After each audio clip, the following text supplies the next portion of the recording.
السلام علیکم ورحمۃ اللہ وبرکاتہ۔ میرے دوستو، آج میں حضرت صہیب رضی اللہ تعالیٰ عنہ کا واقعہ سنانا چاہتا ہوں جب مسلمان ہوئی۔ حضرت صہیب رضی اللہ تعالیٰ عنہ بھی حضرت عمار رضی اللہ تعالیٰ عنہ ہی کے ساتھ مسلمان ہوئے۔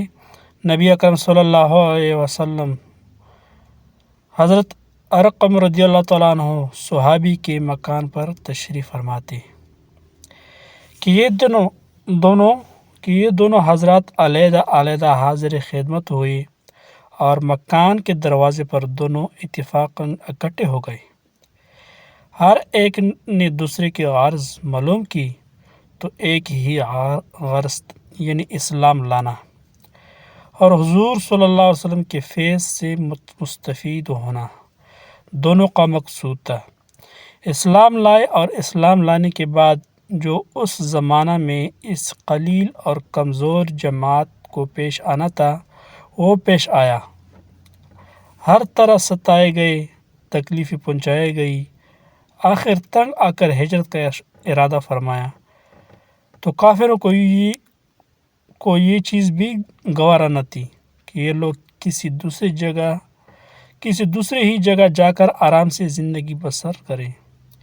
اس لیے جس کسی کے ہجرت کا حال معلوم ہوتا تھا اس کو پکڑنے کی کوشش کرتے تھے کہ تکلیف سے نجات نہ پا سکے۔ چنانچہ ان کا بھی پیچھا کیا گیا اور ایک جماعت ان کو پکڑنے کے لیے گئی۔ انہوں نے اپنا ترکش سنبھالا جس میں تیر تھے اور ان لوگوں سے کہا کہ دیکھو، تمہیں معلوم ہے کہ میں تم سے زیادہ تیر انداز ہوں۔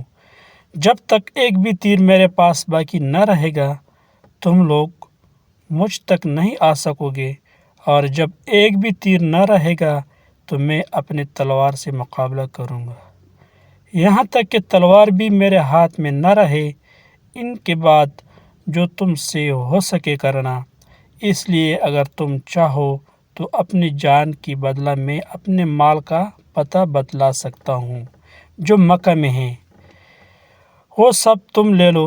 اس پر وہ لوگ راضی ہو گئے اور اپنا مال دے کر جان چھڑوائی۔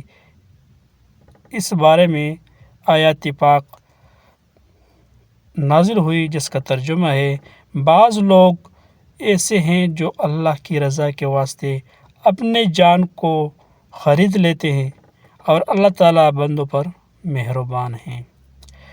حضور صلی اللہ علیہ وسلم اس وقت قبا میں تشریف فرماتے، صورت دے کر ارشاد فرمایا کہ نفع کی تجارت کی۔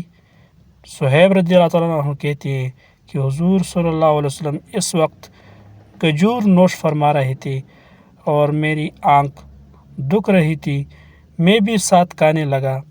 حضور صلی اللہ علیہ وسلم نے فرمایا، آنکھ تو دکھ رہی ہے اور کھجوریں کھاتے ہو؟ میں نے عرض کیا کہ حضور صلی اللہ علیہ وسلم اس آنکھ کی طرف سے کھاتا ہوں جو تندرست ہے۔ حضور صلی اللہ علیہ وسلم یہ جواب سن کر ہنس پڑے۔ حضرت صہیب رضی اللہ تعالیٰ عنہ بڑے ہی خرچ کرنے والے تھے، حتیٰ کہ حضرت عمر رضی اللہ تعالیٰ عنہ نے ان سے فرمایا کہ تم فضول خرچی کرتے ہو۔ انہوں نے عرض کیا کہ ناحق کہیں خرچ نہیں کرتا۔ حضرت عمر رضی اللہ تعالیٰ عنہ کا جب وصال ہونے لگا تو انہی کو جنازہ کی نماز پڑھانے کی وصیت فرمائی تھی۔ تو میرے دوست، یہ واقعہ کا مقصد یہ ہے کہ ہم اور آپ لوگ ابھی اس اسلام کو مضبوط کریں، اور جو ہم لوگوں کو ملا ہے، یعنی کہ نماز ملا ہے، روزہ ملا ہے، زکوٰۃ ملا ہے، حج ملا ہے اور کلمہ ملا ہے، اس کی حفاظت کریں، نماز کی حفاظت کریں، 5 وقت نماز کا عادی بن جائے، زکوٰۃ ادا کریں، جس کے اوپر زکوٰۃ لازم ہو وہ ادا کریں، غریب آدمی کو کھانا کھلائے، جس کا وہ اپنی بس کے مطابق حج کروائے۔ تو میرے دوستو، تو ہم لوگوں کا ایمان مضبوط ہوئے گا۔ جب ہم لوگوں کا ایمان مضبوط ہوئے گا تو انشاءاللہ آخرت بھی ہم لوگوں کا کامیاب ہوگی۔ بس جو پڑھا سنا اللہ تعالیٰ اس پر عمل کرنے کی توفیق عطا فرمائے۔ میرے دوستو، میرے ایک چھوٹی سی گزارش ہے کہ یہ چینل کو سبسکرائب کرو اور بیل آئیکن کو دباؤ تاکہ آنے والے ویڈیو آپ کے پاس پہنچ جائے. وآخر دعوانا الحمدللہ رب العالمین.